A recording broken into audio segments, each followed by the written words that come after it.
The rest of that night passed in a blur. Maya found herself pulled back to the piano twice more as guests demanded encores. She played shorter pieces the second time, feeling the fatigue in her hands and arms.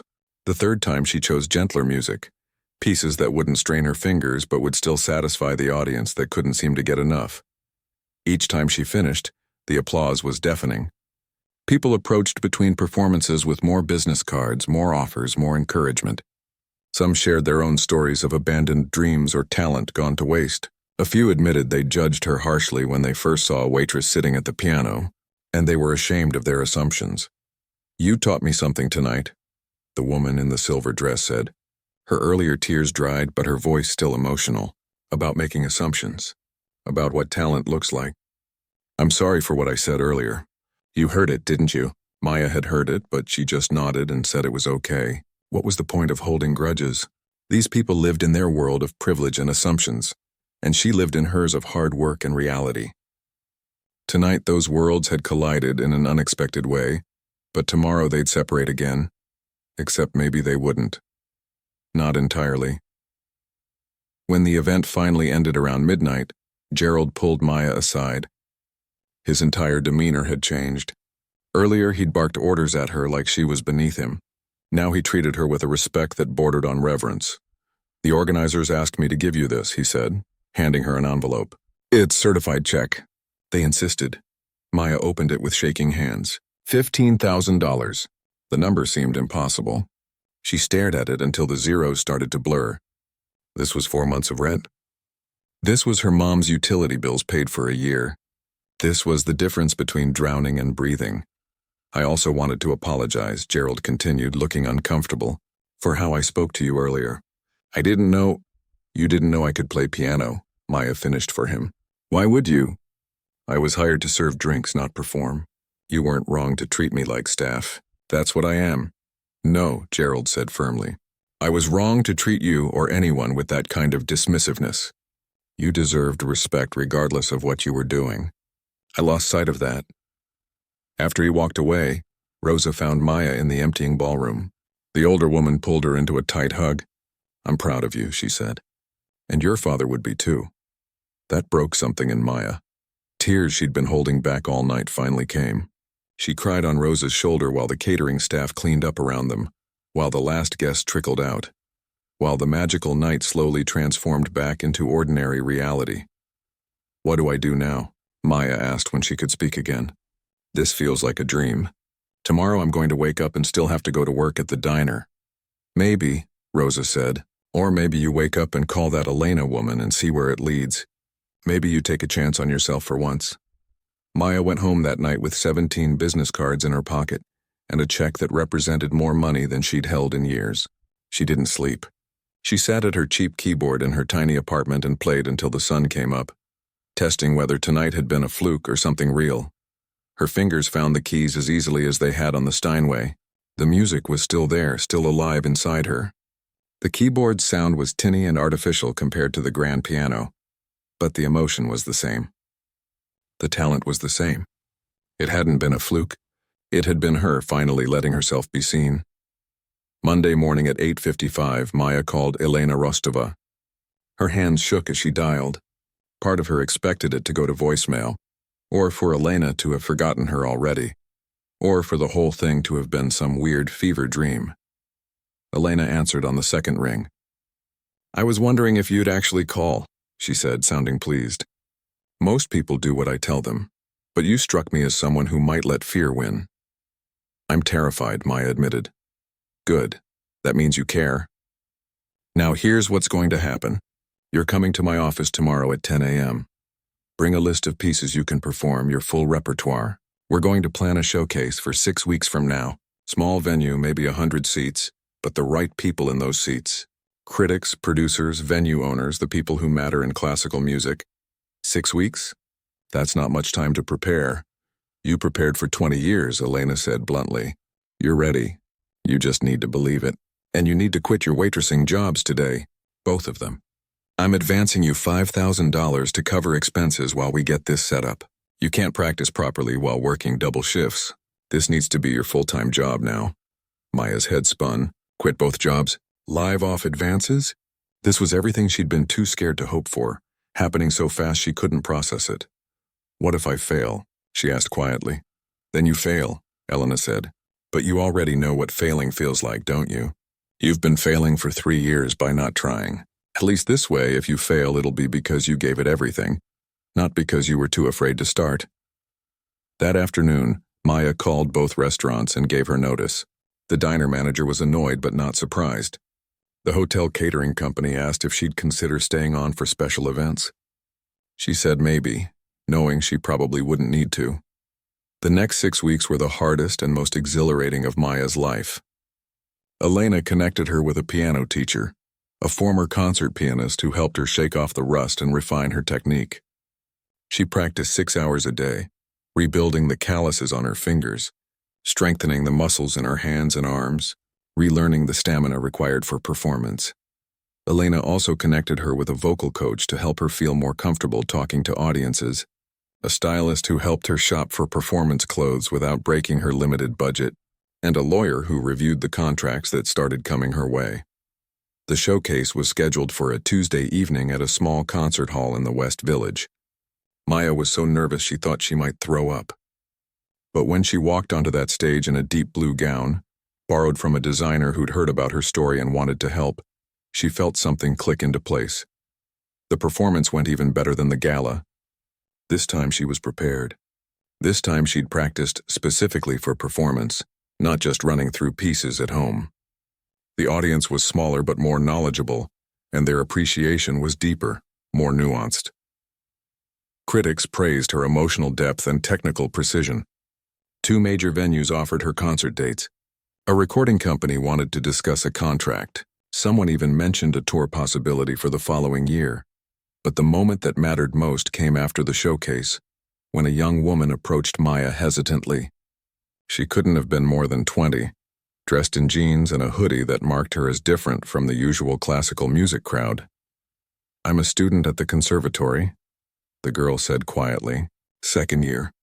I'm thinking about dropping out. Money's tight and I don't know if I can make it work. But then I heard about your story. How you dropped out but found your way back. It gave me hope that maybe it's not over if you have to take a break. Maybe the dream doesn't have to die." Maya felt her throat tighten. "The dream doesn't die," she said. "It just waits. Sometimes for longer than you want. But if the music is really in you, it finds a way out eventually. Don't give up if you can help it. But if you have to step away for a while, know that it's not forever. You can come back." 3 months after that night at the Grandmont Hotel, Maya stood on the stage at Carnegie Hall. Not the main hall, not yet, but the Weil Recital Hall, a smaller space that had launched countless classical music careers. It was still Carnegie Hall, still one of the most prestigious venues in the world, and she was performing there.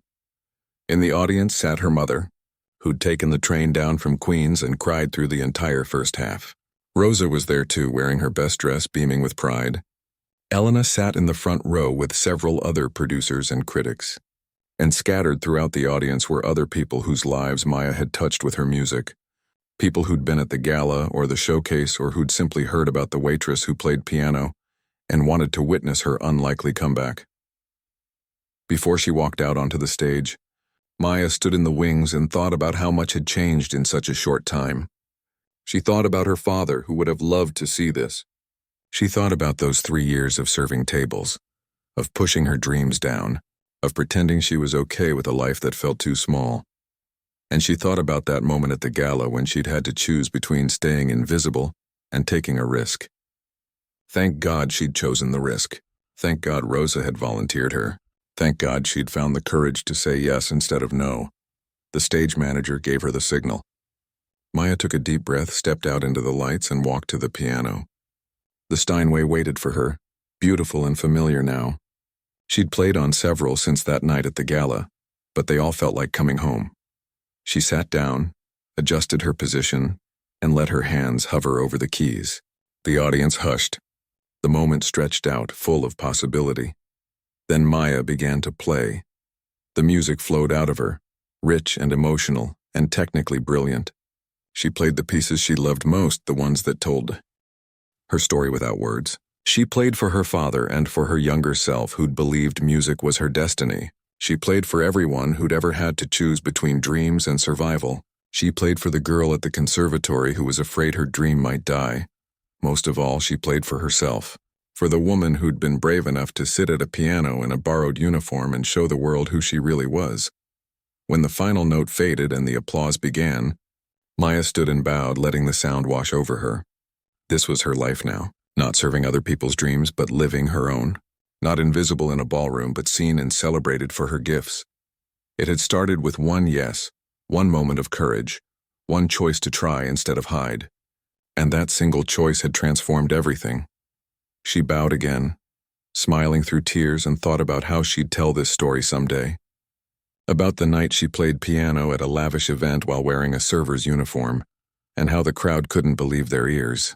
About how one performance changed her life and reminded her that it's never too late to come back to yourself.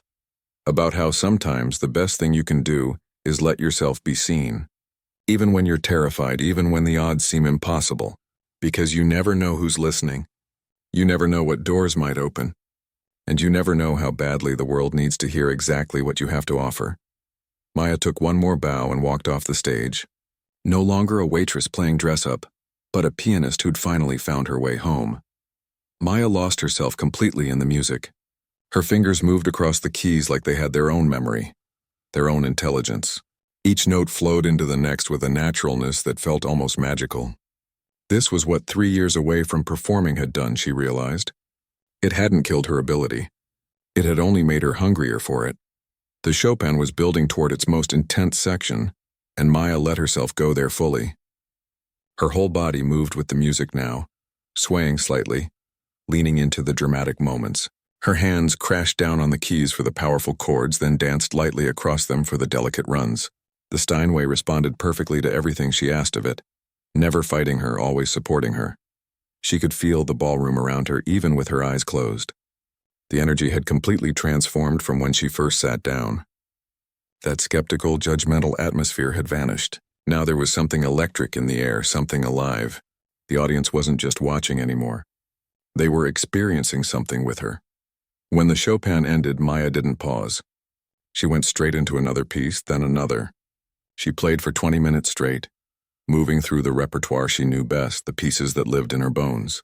Beethoven's Moonlight Sonata, which everyone knew but few people played with real understanding. Liszt's Un Sospiro, technically demanding with its complicated hand crossings but stunningly beautiful when done right.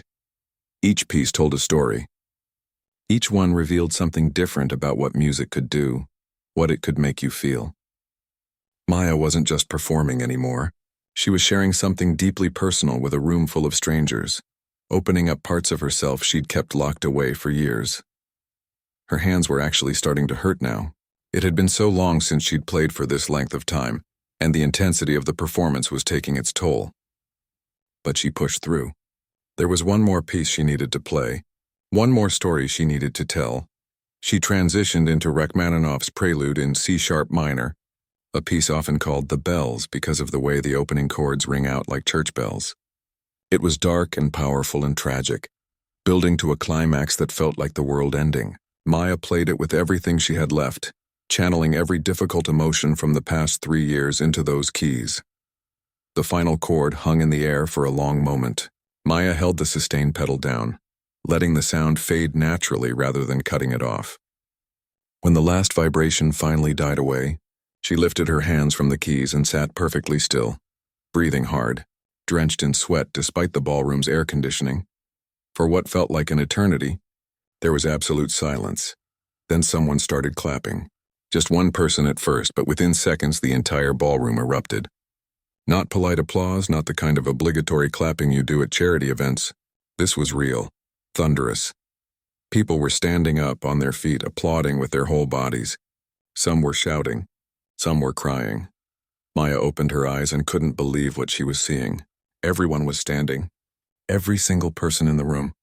Their faces weren't skeptical anymore, weren't judgmental. They looked shocked, moved, transformed.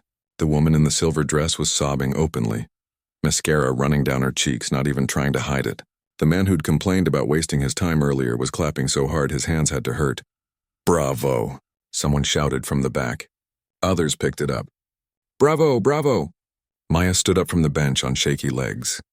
Her whole body was trembling. She'd done it. She'd actually done it. She'd walked up to that piano as a nobody, a waitress these people wouldn't normally look twice at, and she'd made them feel something real. Gerald rushed over, his face completely transformed. The stress and anger from earlier had been replaced with something like awe. That was, Where have you been hiding? How are you working as a server? Maya didn't have an answer for that. How do you explain that life doesn't always go according to plan? That talent doesn't pay medical bills? That sometimes you have to choose between your dreams and your responsibilities, and your responsibilities always win? Before she could say anything, people started approaching, not to complain about their water glasses or ask for more wine. They wanted to talk to her about the music, about her training, about her story. A tall woman with perfectly styled gray hair reached her first. She was elegant in that way that only came from a lifetime of wealth, wearing a black gown that probably cost more than Maya's car, but there were tears in her eyes. That was extraordinary, the woman said, her voice thick with emotion. The Rachmaninoff. I heard Horowitz play it in 1986, and yours was just as good. Maybe better because it was so raw, so honest. Who are you? Where do you perform? I don't, Maya said quietly. Perform, I mean. I work 2 waitressing jobs. I used to study at the conservatory, but I had to drop out. The woman stared at her like she'd spoken in a foreign language. You don't perform? With talent like that? That's criminal. That's actually criminal. More people crowded around. A young man in thick-rimmed glasses introduced himself as a music producer. An older gentleman handed her a business card, explaining he owned several performance venues around the city. A woman who looked familiar, someone Maya thought she might have seen on TV, started asking about her background, her training, what pieces she specialized in. Maya answered their questions in a daze. Yes, she'd studied classical performance. Yes, she'd been planning to complete her degree before life got in the way. No, she hadn't performed publicly since her last recital at the conservatory 3 years ago. Yes, she still practiced, but only on a digital keyboard at home. No, she didn't have any recordings or any way for people to hear her play besides tonight. That needs to change immediately, the music producer said firmly. Do you have representation, an agent, anyone managing your career? Maya almost laughed. I don't have a career. I have 2 waitressing jobs and a cheap keyboard. Not anymore, a voice said behind her. Maya turned to see the elegant woman with gray hair again. Up close, Maya could see she was probably in her 60s with sharp eyes that missed nothing. My name is Elena Rostova. I produce classical music recordings and concerts. And I'm not going to let you go back to waitressing after hearing you play like that. She pressed a business card into Maya's hand. Heavy cardstock, embossed lettering. The kind of business card that meant serious money. Call me Monday morning, 9 a.m., don't make me hunt you down. I work Monday, Maya said automatically. I have the breakfast shift at the diner. Not anymore, you don't, Elena said, her tone making it clear this wasn't a suggestion. Call your boss. Tell them you quit. You're done serving eggs and coffee. You're a pianist and it's time you started acting like one. More business cards appeared. Maya's hands filled with them. People wanted to book her for events, showcase concerts, recordings. Someone mentioned a competition coming up that she should enter. Someone else talked about grant opportunities for emerging artists. The words washed over her in a blur. Gerald appeared at her elbow, looking nervous and excited at the same time. The event organizers want to talk to you, he said quietly. They want to pay you. For performing. Pay me? Maya's voice came out as a squeak. I'm supposed to be working. You're already paying me to serve. Not to serve. To perform. They want to give you what they were going to pay Beaumont. Maya's mind went blank. Charles Beaumont was a world-famous concert pianist. What they paid him for one night would be more than she made in months of waitressing. That's too much. I can't accept that. You absolutely can, Elena said, overhearing. And you will. That performance was worth every penny and more. Take the money. Use it to get your life back on track. Rosa appeared through the crowd, grinning from ear to ear. I told you, she said, grabbing Maya's arm. I told you that you could do it. Look at you now. Look at all these fancy people who couldn't be bothered to say thank you when you poured their wine. And now they're falling over themselves to talk to you. It was true. The same people who'd ignored her all night, who'd snapped their fingers at her and treated her like furniture, were now treating her like a celebrity. because she was useful to them now in a different way, because she'd proven she had value beyond refilling water glasses. The thought should have made Maya bitter, but she found she didn't care. Let them be hypocrites. Let them be impressed by talent but not by hard work. None of that mattered. What mattered was that she'd played again. Really played the way she was meant to play, and it had felt like coming back to life after being dead for 3 years. "You need to play again," Elena said, moving closer so others couldn't hear. "Soon. Strike while the iron is hot. I can arrange a showcase next month. Small venue, invitation only, but the right people, critics, other producers, venue managers, will get you recorded, get you back on track." "I don't know," Maya said, feeling overwhelmed. "This is all happening so fast." "Life happens fast," Elena replied. "You spent 3 years putting yourself on hold. Don't waste any more time. You have a gift. Use it." The walk to that piano was the longest walk of Maya's life.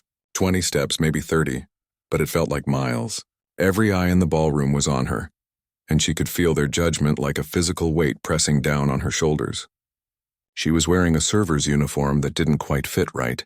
Her hair was pulled back in a messy bun because it was practical, not pretty. Her shoes were old and worn. She looked exactly like what she was, someone who didn't belong here, someone who served people like this rather than entertaining them. The whispers followed her across the floor. Maya tried not to hear them, but some words cut through anyway. Desperate. Embarrassing. This should be good. Not good in the hopeful way, good in the way people say it when they're about to watch something go terribly wrong. Good like watching a car accident happen in slow motion. A woman in a silver dress leaned over to her companion and said, just loud enough for Maya to hear, "Well, I suppose we're about to see what our $5,000 bought us." Dinner and a show, even if the show is a disaster. Maya's cheeks burned. Her hands were shaking so badly she had to clench them into fists to make it stop. What was she doing? This was insane. She was a waitress who hadn't performed in front of anyone in 3 years. She practiced on a cheap keyboard in her tiny apartment, and even then, only when her neighbors weren't home to complain. She had no business sitting at a Steinway grand piano in front of New York's wealthiest people, pretending she could fill in for a world-renowned concert pianist. But she'd said yes. Rosa had volunteered her, and she'd said yes. And now there was no backing out without making everything even worse. Gerald was counting on her. The event organizers were watching with desperate hope in their eyes. Half the room was already recording on their phones, ready to capture whatever happened next and post it online. Maya reached the piano and just stood there for a moment, staring at it. Up close, it was even more magnificent. The wood was perfectly polished, not a fingerprint or scratch anywhere. The keys were ivory white and deep black, perfectly aligned, perfectly maintained. This was the kind of instrument most musicians only dreamed of playing. The kind of instrument she'd dreamed of playing back when she thought she'd have a career in music. She pulled out the bench and sat down. The height was perfect, set exactly right for someone to play comfortably. Of course it was. Everything at this event was perfect, perfectly planned, perfectly executed, except for this one moment where they were counting on an exhausted waitress to save their evening. Maya positioned her hands over the keys but didn't press down yet. The ballroom had gone completely silent. Even the whispers had stopped. Everyone was waiting, watching, judging. She could feel the weight of their expectations, or maybe their lack of expectations. They weren't expecting anything good. They were expecting a train wreck. Her mind raced through everything she knew how to play. She'd learned dozens of pieces at the conservatory. Classical pieces by the great masters. But which one? What do you play when you're trying to prove you're not a complete fraud? What do you play when everyone in the room has already decided you're going to fail? Play something safe, part of her brain screamed. Play something short and simple and get off this stage as fast as possible. Minimize the damage. Cut your losses. But another part of her brain, the part that used to live for music, that used to practice 8 hours a day because she couldn't imagine doing anything else, that part had a different idea. If you're going to do this, that part whispered, do it right. Don't play it safe. Play what you love. Play what matters. Maya's fingers trembled over the keys. She thought about her dad, who'd driven her to every lesson, every recital, every competition, who'd believed in her talent even when she doubted herself, who'd told her just days before he died that the medical bills weren't her responsibility, that she should finish school and chase her dreams. She'd dropped out anyway. She'd paid the bills anyway. She'd put the music away because practical things like rent and food mattered more than dreams. But the music had never really left her. It lived in her fingers, in her memory, in the part of her soul that no amount of double shifts and aching feet could kill. And this piano, this beautiful instrument, was giving her a chance to let it out again, even if just for a few minutes. Maya took a deep breath and made her decision. She wasn't going to play it safe. She was going to play Rachmaninoff's Piano Concerto No. 2, one of the most demanding, most emotional pieces in the classical repertoire. It was ambitious, maybe too ambitious, but it was the piece that meant the most to her. It was the piece she'd planned to perform at her senior recital, the one that never happened, because life got in the way. She closed her eyes and let her fingers drop to the keys. The first notes rang out across the ballroom, and Maya felt something inside her break open. The sound was incredible, rich and warm and full, everything a real piano should be. Her cheap keyboard at home sounded like a toy compared to this. This was the real thing, and it responded to every tiny movement of her fingers, every slight pressure, every emotional nuance she poured into it. She moved into the opening passage, the famous melody that anyone who knew classical music would recognize immediately. Her fingers found the notes automatically, muscle memory taking over. The hours of practice, hundreds and hundreds of hours, all came flooding back. Her body remembered how to do this, even if her conscious mind was screaming with panic. The room's energy shifted immediately. Maya could feel it even with her eyes closed. The skeptical murmurs stopped. The rustling of people getting ready to leave stopped. Everything stopped except the music. She poured 3 years of silence into that piano. 3 years of grief and exhaustion and dreams deferred. 3 years of serving other people while her own life stayed stuck in place.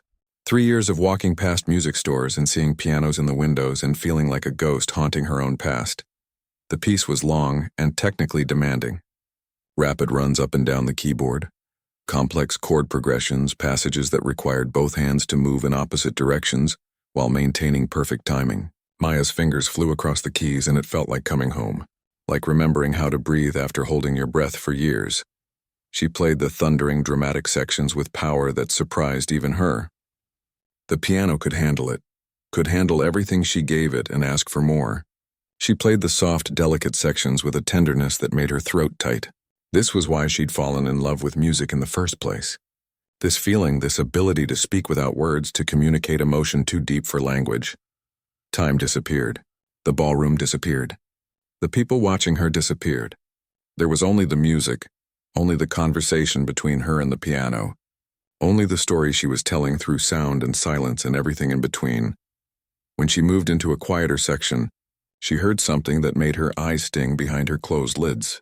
Someone in the audience gasped. Not a mocking gasp, not a skeptical gasp, but a genuine emotional reaction to what they were hearing. Someone else whispered, "Oh my God, Maya didn't stop." She couldn't stop.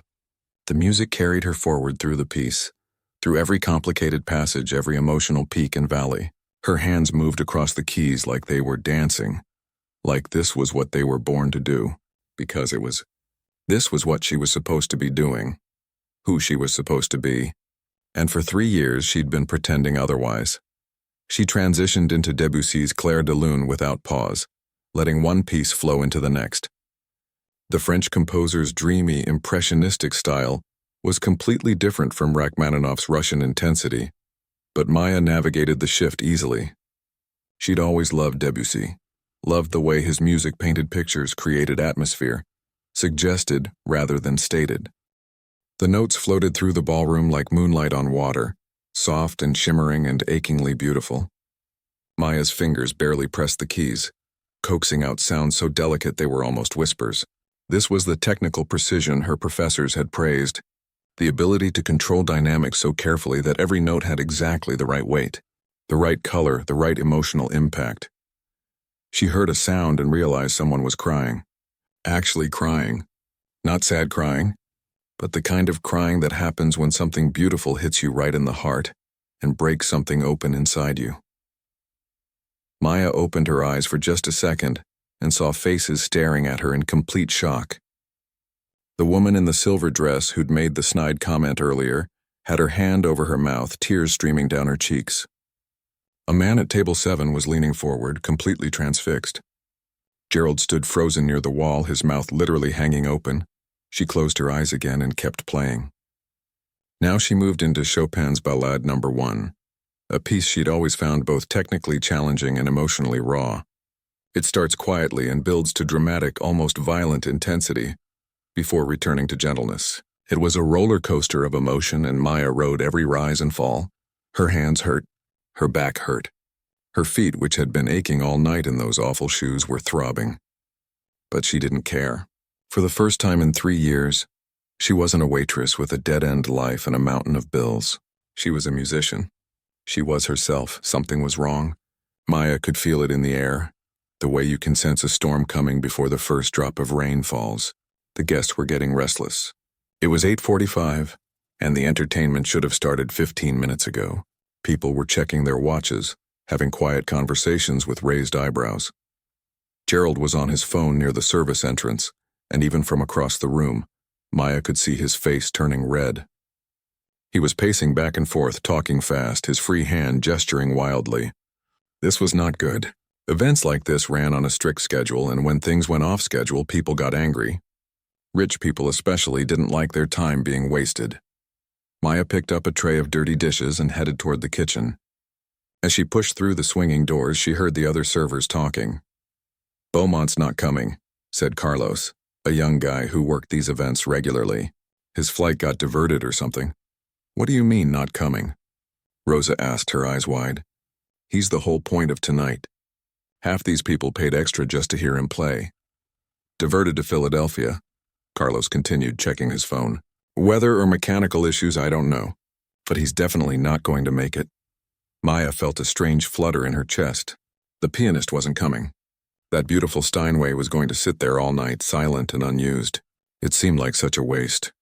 She pushed back through the doors with an empty tray and almost ran into Gerald. Up close, he looked even more stressed. There were sweat stains under his arms, and his carefully slicked hair was starting to come loose. "This is a disaster," he muttered, not really talking to anyone. "An absolute disaster. Do you know who's out there?" "The mayor's wife. 3 city council members. The head of the Metropolitan Museum, and I'm supposed to tell them their entertainment just isn't coming."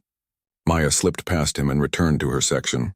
She could see the guests were definitely getting impatient now. Some were standing up, getting ready to leave. At table 15, a man in an expensive suit was loudly complaining to his wife about what a waste of time this was. The event organizers were having an emergency meeting near the front. Maya watched them as she refilled water glasses.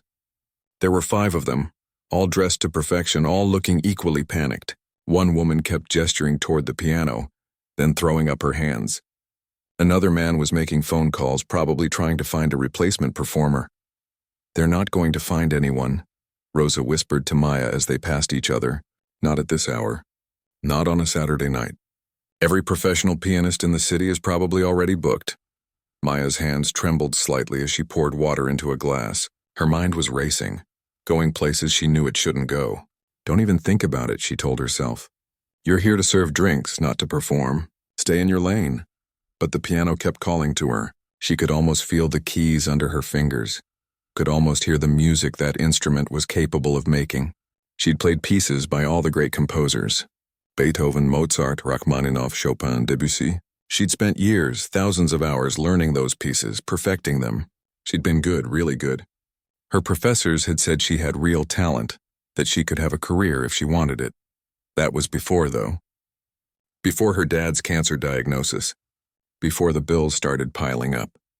Before she had to drop out in her senior year to work full-time. Before the dream died and reality took over. "Attention, everyone." Gerald's voice suddenly rang out across the ballroom. He was standing near the piano holding a microphone, trying to look calm and failing miserably. "I apologize for the delay. Unfortunately, Charles Beaumont has been unavoidably detained due to flight complications. We're working on arranging alternative entertainment." A murmur of disappointment rippled through the crowd. Some people shook their heads. A few started gathering their things to leave. Maya could see the event organizers' faces falling. This was bad. Really bad. People had paid a lot of money to be here, and they were getting cheated out of the main attraction. Gerald looked desperate now. He scanned the room and then said something that made Maya's heart skip a beat. "Does anyone here play the piano? Anyone at all?" The question hung in the air like a challenge. A few people looked around at each other. One older gentleman raised his hand tentatively and admitted he could play chopsticks and maybe Happy Birthday. Someone else knew a few basic chords. But nobody was offering to actually perform. These weren't performers. They were donors, business people, socialites. Playing piano at a fancy event wasn't their job. Rosa elbowed Maya hard in the ribs. "You play," she hissed. "I've heard you humming complicated music while you work. You know this stuff?" "No," Maya whispered back, feeling her face get hot. "I can't. Look at me." "Look at them. I'm serving them dinner. I can't just—" "I can't. Why not? They need a pianist. You're a pianist. I used to be a pianist. That was a long time ago." "Oh, come on," Rosa said, her voice firm. "Music like that doesn't just leave you. It's in your bones. I've watched you look at that piano all night like it's a person you miss. Here's your chance." Maya shook her head, but her heart was pounding. The room was getting more uncomfortable by the second. People were starting to stand up to leave. Gerald was making more phone calls, each one clearly unsuccessful. The beautiful piano just sat there, spotlight shining on it, waiting for someone who would never come. Before Maya could stop her, Rosa's hand shot up in the air. "She plays," Rosa called out loudly, pointing directly at Maya. "She's really good. She went to music school." Every single person in the ballroom turned to look at her. Maya felt her stomach drop to her feet. Hundreds of eyes, all focused on the waitress in the ill-fitting uniform with the messy hair and the cheap shoes. She wanted to disappear into the floor, to evaporate into nothing, to be anywhere but here. Gerald rushed over, hope and doubt fighting for control of his expression. He looked Maya up and down, clearly skeptical. "You play piano? Seriously?" Maya's mouth had gone completely dry. Her mind was screaming at her to say no, to apologize for the confusion, to go back to being invisible. That was safer. That was easier. Nobody expected anything from the invisible waitress. You couldn't fail if you never tried. But then she looked at the piano again. The Steinway, glossy and perfect, waiting. And she thought about all those hours of practice, all those pieces she'd learned and loved. All that music still living inside her even after 3 years of silence. She thought about the girl she used to be, the one who'd believed music was her destiny. Before life taught her that destiny was a luxury most people couldn't afford. "Yes," she heard herself say. And she barely recognized her own voice. "I play." Gerald's eyebrows shot up. "What can you play? Do you know any classical pieces?" "I know a lot," Maya said quietly. "I studied at the Manhattan Conservatory. Performance major. I can play Rachmaninoff, Chopin, Beethoven, Debussy, most of the standard repertoire." For a moment, Gerald just stared at her. Then something shifted in his expression. Maybe it was desperation, or maybe he actually believed her. "Okay," he said. "Okay, yes. You're on. 5 minutes. Can you do that?" Maya nodded, even though her whole body was shaking. Around her, she could hear the guests whispering, see them looking at her with confusion and curiosity. The waitress was going to play? This ought to be interesting. This ought to be a disaster. Someone get their phone ready. This is going to be one of those viral videos where someone embarrasses themselves spectacularly. Rosa squeezed her arm. "You've got this?" she whispered. "Show them what you can do." Carlos appeared and took the tray from Maya's hands. "Go," he said, grinning. "We'll cover your tables." Maya walked slowly toward the piano. Each step felt surreal, like she was moving through a dream. The spotlight seemed to get brighter as she got closer. The guests' whispers got louder. She heard fragments of conversation floating past her ears. Is this some kind of joke? Where did they find her? This is embarrassing. I'm leaving. At least it'll be entertaining when she crashes and burns. Her hands were trembling as she reached the piano bench. The Steinway looked even more beautiful up close. She could see her reflection in the glossy finish. She looked exactly like what she was, a tired waitress who'd been on her feet too long, playing dress-up in a world where she didn't belong. Maya sat down on the bench and suddenly, everything felt familiar. The height was right. The position was right. This was where she belonged, where she'd always belonged. She adjusted herself slightly, tested the pedals with her feet, let her fingers hover over the keys without touching them yet. The ballroom had gone quiet. Everyone was watching, waiting. Waiting for her to fail, probably. Waiting for the moment they could shake their heads and go back to their conversations, about how you can't expect quality entertainment from the catering staff. Maya took a deep breath. Her heart was hammering so hard she thought everyone must be able to hear it. This was it. This was the moment where she either proved she still had it, or confirmed that those 3 years of silence had killed whatever talent she'd once had. There was no middle ground, no playing it safe. She closed her eyes, let her fingers find the keys, and made her choice. If she was going to do this, she wasn't going to play it safe. She wasn't going to choose something easy or forgettable. She was going to play the music she loved, the music that had once been her whole world, the music she'd been too afraid to touch for 3 long years. Her fingers touched the keys, and she began. Maya's feet were killing her, and it wasn't even 7 o'clock yet.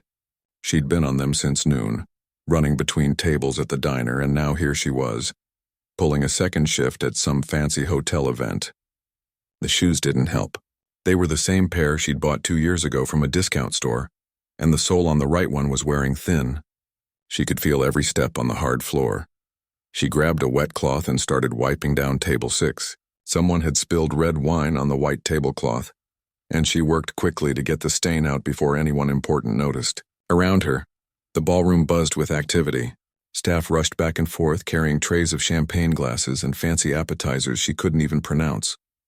The Grandmont Hotel wasn't the kind of place Maya usually worked. She waitressed at a diner in Brooklyn most days, the kind with cracked vinyl booths and a menu that hadn't changed since 1995. But they'd called her this morning, desperate for extra catering staff. Some charity gala thing. The pay was good, really good, almost triple her usual rate. She couldn't say no to that kind of money. Rent was due in 5 days, and she still needed to send something to her mom. Maya straightened up and took a moment to look around the ballroom. It was the kind of place she'd only seen in movies. 3 massive crystal chandeliers hung from the ceiling, each one probably worth more than she'd make in her entire life. The tables were covered in cream-colored silk that looked like it would stain if you breathed on it wrong. Flowers everywhere, the expensive kind that had no smell but looked perfect. The guests were starting to arrive, women in gowns that probably cost $5,000, maybe more, jewelry that caught the light and threw little rainbows across the walls, men in tuxedos that actually fit them, not the rental kind with the slightly too short sleeves. These people existed in a different world, one where you didn't check your bank account before buying groceries or wear shoes until they literally fell apart. But it was the piano that caught Maya's attention. It sat in the corner of the ballroom, positioned so everyone could see it. A Steinway grand piano, the real deal. Glossy black and absolutely beautiful. Even from across the room, she could see how perfect it was. The lid was propped open, ready for someone to play. A small spotlight shone down on it, making it look almost magical. Maya felt her fingers twitch. She'd know that feeling anywhere. It had been almost 3 years since she'd touched a real piano, a good one like that. 3 years since she'd sat on a bench and felt the weight of real keys under her fingers, heard the rich sound that only a quality instrument could make. Her keyboard at home was garbage compared to that. 28 keys that stuck, tinny sound that came through a cheap speaker, but it was all she could afford. She used to play on pianos like that Steinway every single day. Back when she was at the Manhattan Conservatory, studying music performance, dreaming of concerts and recordings and a life filled with music. Back when her biggest worry was nailing a difficult passage in a Chopin piece or impressing her professor. Back before her dad got sick. "Hey, Torres," a sharp voice cut through her thoughts. Gerald, the event coordinator, was glaring at her from across the room. He was a thin man with a tight face who looked like he'd never smiled in his life. "Table 12 needs water now." Maya nodded quickly and hurried toward the kitchen. She couldn't afford to mess this up. Jobs like this were hard to come by, and getting fired would mean she'd lose the contact for future events. She needed every shift she could get. In the kitchen, she filled a pitcher with ice water and balanced it carefully on her tray. Another server, Rosa, gave her a tired smile. Rosa was older, maybe 50, and had been doing this kind of work for decades. Her feet probably hurt worse than Maya's. "Fancy crowd tonight," Rosa said, adjusting her uniform. "Charity gala for some arts foundation. $5,000 a plate." Maya nearly dropped the pitcher. $5,000? For dinner? For a rubber chicken dinner and the chance to feel good about themselves, Rosa laughed. "But hey, their money, not mine. I just bring them their fancy water and smile." Maya carried the pitcher back out to the ballroom. $5,000 a plate. She did the math in her head. There were maybe 200 people here. That was $1 million just for people to eat dinner and congratulate themselves. With $1 million, she could pay off her dad's medical bills, finish her degree, maybe even buy a decent piano. With $1 million, she wouldn't be wearing shoes with holes in them. But that kind of thinking didn't help anyone. Maya pushed it out of her mind and focused on her job. She moved from table to table, filling water glasses, removing empty plates, staying invisible the way good servers were supposed to. These people didn't want to see her or think about her. She was part of the background, like the flowers or the fancy wallpaper. As she worked, she kept glancing at the piano. She couldn't help it. It pulled at her like a magnet. She wondered what it would feel like to play it just once. The action would be perfect, responsive to the slightest touch. The sound would fill the whole ballroom, rich and warm and full. It would be like coming home after a long time away. A woman at table 8 snapped her fingers at Maya. "Excuse me, we need more champagne here." Maya smiled politely, even though being snapped at like a dog made her want to scream, of course, right away. She went back to the kitchen, got another bottle of champagne, came back and poured it carefully into their glasses. The woman didn't say thank you. None of them did. They just kept talking about their vacation homes and their kids' private schools and their renovations that were running over budget. Maya had learned not to let it bother her. This was the job. You smiled, you served, you kept your mouth shut, and at the end of the night you got paid. That was the deal. Her feelings didn't matter. Her tired feet didn't matter. The fact that she had a music degree she couldn't use didn't matter. All that mattered was getting through the shift. 2 hours in, her back was aching along with her feet. She'd refilled water glasses about 100 times, cleared countless plates, and listened to more conversations about stock portfolios than any human should have to endure. Gerald kept barking orders, always finding something she was doing wrong. The tablecloth wasn't straight enough. She was moving too slowly. She needed to smile more. But through it all, the piano waited. Empty, beautiful, silent. Maya heard someone say the entertainment would start at 8:30.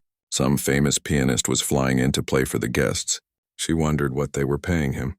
Probably more than she made in a year for an hour's work. The thing that really got to her was how casual they all were about it. About the money, the luxury, the piano that probably cost $80,000 just sitting there. For them, this was normal. For her, it was a glimpse into a life she'd once thought would be hers, before reality hit hard and reminded her that dreams were expensive and medical bills were real. Maya poured more wine, cleared more plates, smiled more fake smiles, and she tried very hard not to look at the piano, because looking at it hurt in a way she didn't want to think about. It reminded her of everything she'd lost, everything she'd given up, and everything she'd probably never have again. The ballroom filled with laughter and conversation. The chandeliers sparkled. The guests enjoyed their $5,000 dinners. And Maya Torres, 26 years old with a useless music degree and holes in her shoes, kept working. Because that's what you did when the dreams didn't work out. You just kept going.